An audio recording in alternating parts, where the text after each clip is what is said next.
25টা Boeing কেনার বিনিময়ে আমরা শুল্কটা কমাতে সক্ষম হলাম এবং এই 25টা বোয়িং কেনার কারণে আমাদের অর্থনীতির উপরে অনেক বড় চাপ পড়বে, এটা আমাদের অর্থনীতি ক্ষতিগ্রস্ত হবে, বোয়িং কেনার কোনো দরকার ছিল না, ইত্যাদি ইত্যাদি আলোচনা আছে। আপনারা যেহেতু এই মন্ত্রণালয়টিও আপনারই, সেক্ষেত্রে আমার মনে হয় খুব প্রাসঙ্গিকভাবে এখানে কিছু বলার আছে। ধন্যবাদ।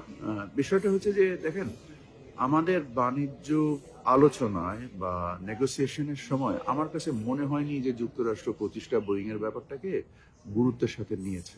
একবারের জন্য তার আলোচনার মধ্যে আনেনি, একবারে আলোচনার জন্য আনেনি, কারণ এটা হচ্ছে ওয়ান অফ। এই চুক্তি অনুযায়ী তারা প্রথম বিমান সরবরাহ হয়তো করতে পারবে 37 সালে। তো এই চুক্তি অন্যরা অনেকগুলো করে অর্ডার দিয়েছে অলরেডি, যে অর্ডার তাদের কাছে আসে, অর্ডার দেওয়া ছাড়াও যে অর্ডার তাদের কাছে আসে, তাদের এই সক্ষমতা নাই।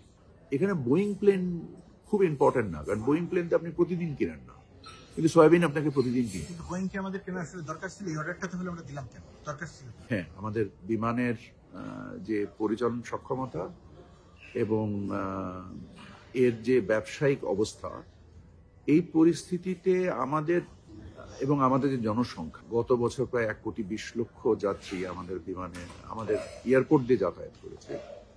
তার মধ্যে বিমান সম্ভবত 1,20,000 যাত্রী ক্যারি করেছে। তার মানে হচ্ছে প্রায় 1,000,000 যাত্রীর একটা মার্কেট আমাদের রয়ে গিয়েছে। কিন্তু আমরা নিজেদের মানে প্রতিযোগী সক্ষমতা উপযুক্ত না থাকার কারণে আমরা এখানে বৃদ্ধি করতে পারছি না। সো অতএব 25টা বিমান ওই বিবেচনায় কিছুই না, আমাদের এর থেকে আরো অনেক বেশি কিছু দরকার। অন্তর্বর্তীকালীন সরকারে হয়তো আর 8 মাস, 10 মাস, 7 মাস, 6 মাস একটা সময় পর্যন্ত আছে।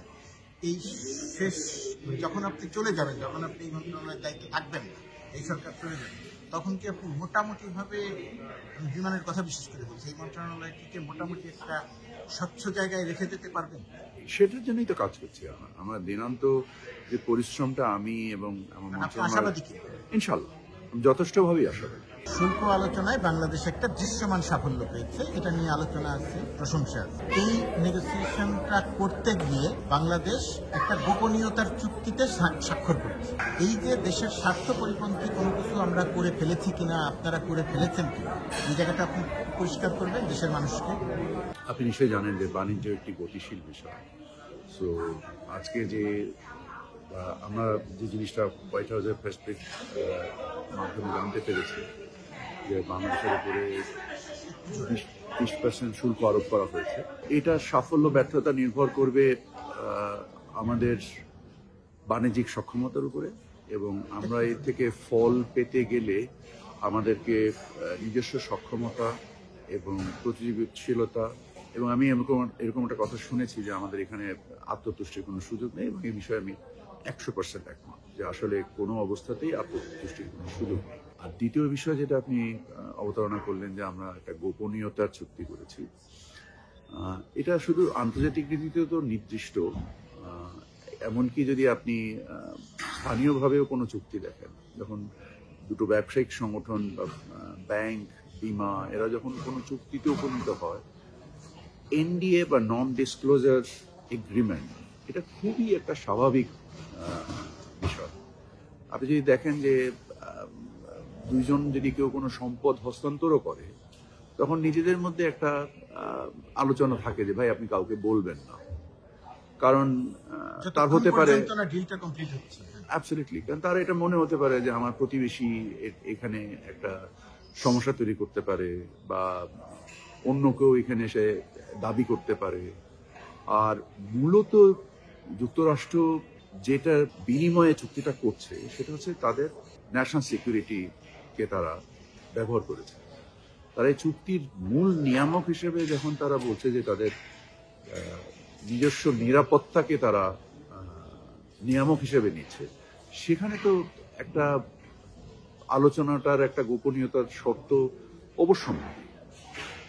আর এর মাধ্যমে দেশের স্বার্থ ক্ষতিগ্রস্ত করার কোনো উপাদান থাকলে আমরা সেই চুক্তিতে উপনীত হব না, এটাই স্বাভাবিক। কারণ আমরা তো আমাদের দেশের স্বার্থে স্বার্থবান, আমাদের নিজস্ব স্বার্থ জলাঞ্জলি দেওয়ার কোনো সুযোগই নেই। আর নিজস্ব স্বার্থ জলাঞ্জলি দিলে আমাদের সক্ষমতার ঘাটতি করবে, এবং তাতে আমাদের বাণিজ্য চুক্তি করে কোনো লাভ হবে না। কারণ আমরা যদি মানে স্বল্প মেয়াদে বা দীর্ঘমেয়াদে যদি আমাদের বাণিজ্য সক্ষমতার হ্রাস পায় বা আমাদের যে ম্যাক্রো ইকোনমির কোনো ধরনের কোনো ক্ষতি হয়, তাহলে তো সেই চুক্তি কোনোভাবেই পালনযোগ্য না। তো এখানে দেশের স্বার্থ বিসর্জনের কোনো সুযোগই আমি দেখি। সেক্ষেত্রে এই চুক্তি সম্পন্ন হয়ে যাওয়ার পরে আপনারা কি যুক্তরাষ্ট্রের সঙ্গে আলোচনার সময় এমন কথা বলবেন বা এমন আলোচনা করবেন যে এখন এটা প্রকাশ করে দেওয়া যায়? আমার মনে হয় যেটা চুক্তিটা সম্পাদিত হওয়ার পরে আমাদের একটা জয়েন্ট স্টেটমেন্ট হয়তো খুব শীঘ্রই আসবে। তারপরে যখন চুক্তিটা স্বাক্ষরিত হবে তখন আমাদের রাইটস টু ইনফরমেশনের কারণে ডেফিনেটলি আমরা এই যুক্তরাষ্ট্রের সম্মতি সাপেক্ষে এই চুক্তি প্রকাশ করব। আর আপনারা নিজেরাও দেখেছেন যে যদিও ঘটনাটা কিছুটা দুঃখজনক যে চুক্তির বিষয়টা প্রকাশিত হয়ে গিয়েছে, লিক হয়ে গিয়েছিল, সেখানে দেশের স্বার্থবিরোধী কোনো বিষয়ই আসলে নেই। এবং যেগুলো দেশের স্বার্থ বিরোধী ইনডাইরেক্টলি হতে পারে সেসব জিনিস আমরা আলোচনার মাধ্যম দিয়ে আমরা সেখান থেকে বের হয়ে এসেছি এবং আমরা বের হয়ে এসেছি। অফকোর্স আমরা ক্লিয়ারলি বের হয়ে এসেছি, কারণ আমাদের সেটা যেটা পালনযোগ্য নয়, যেটা আমাদের স্বার্থের পরিপন্থী, বা আমরা বাণিজ্য ঘাটতি হ্রাস করার ক্ষেত্রে বা যুক্তরাষ্ট্রের সাথে বাণিজ্য বৃদ্ধি করার ক্ষেত্রে আমরা মূলত প্রাইভেট সেক্টরকেই কাজে লাগিয়েছি। আপনারা জানেন যে বাংলাদেশ থেকে একটা ব্যবসায়িক দল এখানে এসছে এবং ব্যক্তি খাতের ব্যবসায়ীরা তো প্রতিযোগিতার সক্ষমতা বের করে দিয়ে তারা ব্যবসা করবেন না।